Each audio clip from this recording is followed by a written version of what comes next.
Bloomberg Audio Studios. Podcasts, radio, news. Joining us now, we mentioned the wonderful snow removal above ground.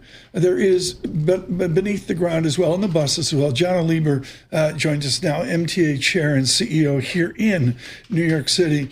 Janno, I remember years ago in Boston, the snow, the salt, the slush drifted down and basically shut down the large system of Kenmore Square.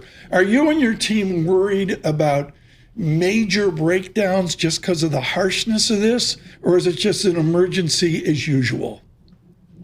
You know, Tom, it's an interesting point. Rob was talking about the advances in forecasting. The advantage of that is it allows us to do a ton of preparation, and 15,000 MTA workers labored over the weekend and into today to make sure we could put on service. And we were able to maintain bus and subway and Metro North and Long Island Railroad commuter service right through the storm, with delays, with imperfections, but we were able to operate, which is not always the case in the past.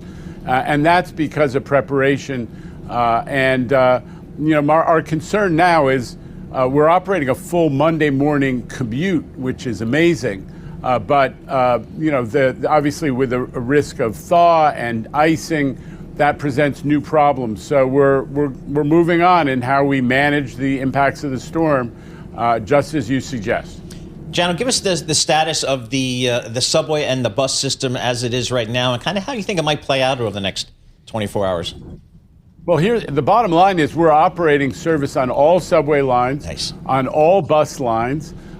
There are some delays partly because we have crews that live in New Jersey and they're not able to get in because New Jersey Transit is out of business for today. Whoa, shade there to New Jersey. A little bit of cross Hudson River shade. No, but listen, everybody's different. We were able to survive this storm with as I said, 15,000 people doing a ton of work. But the bottom line is we're running every line. Metro North is running 550 trains today. Long Island Railroad running 750 trains. Both of them on kind of robust holiday schedules or weekend schedules.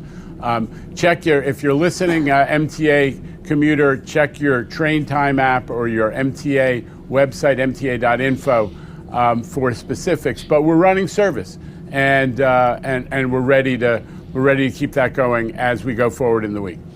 Janno, persistent cold is in the forecast here. Heard from Rob Carolan, maybe for the week, maybe 2 weeks of well below average temperatures. How does that impact your system? Yeah, listen, when you're ice is the enemy of good service on rail, right? So you have to run your de-icing trains constantly, make sure that the switches don't actually freeze up. And we have maintainers literally standing by our major switches, our major interlockings to constantly de-ice. But we got all the snow by running service yesterday right through the system. We got the snow off of the third rail. We've been maximizing our use of diesel engines on the commuter rails, which don't depend on the third rail. And we're going to keep at it. So they're new challenges brought on by icing, especially for the bus system, which is 100% chained. All the wheels are chained, but we're going to keep managing through. Can I ask one non-storm question? Sure.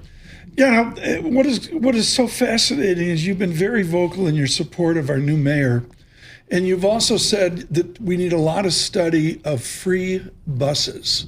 Give us an update on how close we are to free bus service of the MTA. Today's really about the muscling through the storm, honestly, sure. Tom.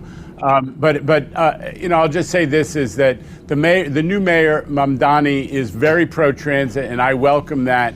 I've also made clear that, if we're going to talk about something as radical and as impactful as making a whole section of our system free, we need to do a ton of study, and it's not a flip the switch type thing. So I'm sure that, the governor who is leading, with her State of the State message, making a lot of investments, but also mindful of we've brought the MTA back to financial stability under Hochul's leadership, and we don't want to mess with that. So we'll be moving methodically under Governor Hochul on addressing this idea. Amid the storm, thank you for the conversation. Janno Lieber is with the MTA chair and CEO as well.